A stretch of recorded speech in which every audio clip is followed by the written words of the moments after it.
సూర్యపుత్రుడైన కర్ణుడి రథచక్రం భూమిలో దిగడం మొదలైంది. అవతల కర్ణుడికి సరిగ్గా నిలబడడానికి కూడా లేదు. భార్గవ అస్త్రమా జ్ఞాపకం రావడం లేదు.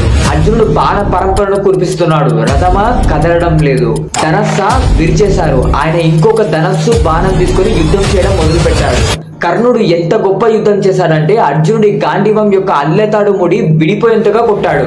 మళ్ళీ అర్జునుడు ఆ ముడిని సరి చేసుకుని యుద్ధం చేశాడు. అర్జున, నువ్వు రథం మీద ఉన్నావు, నేను భూమి మీద ఉన్నా.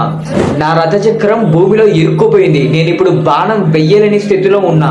అయినా కూడా నువ్వు బాణ పరంపరని కురిపిస్తూనే ఉన్నావు. కొంచెం సేపు బాణ ప్రయోగం ఆపు. నీకో గోవిందుడికో భయపడి మాట అనట్లే, ధర్మం చెప్పాలి కాబట్టి చెప్తున్నా. అప్పుడు శ్రీకృష్ణ పరమాత్మ ఏమన్నాడో తెలుసా? ఆహా, ఇప్పుడు నీకు ధర్మ జ్ఞాపకం వచ్చిందా? జ్ఞాపకం వచ్చేటప్పుడు వచ్చేది కాదు ధర్మం. అనుష్ఠిస్తే అంటే ఆచరిస్తే రక్షించేది ఈ ధర్మం. నువ్వు ఎన్నిసార్లు ఆచరించావు నీ జీవితంలో ఈ ధర్మాన్ని? పాండవులని తక్కువ చేసి మాట్లాడినప్పుడు జ్ఞాపకం లేదా ఈ ధర్మం గురించి? ద్రౌపది వస్త్రాపహరణం జరిగేటప్పుడు జ్ఞాపకం లేదా ఈ ధర్మం? అదే పనిగా అర్జునుడిని చిన్నతనం చేసి అవమానించి మాట్లాడినప్పుడు లేదా ఈ ధర్మం?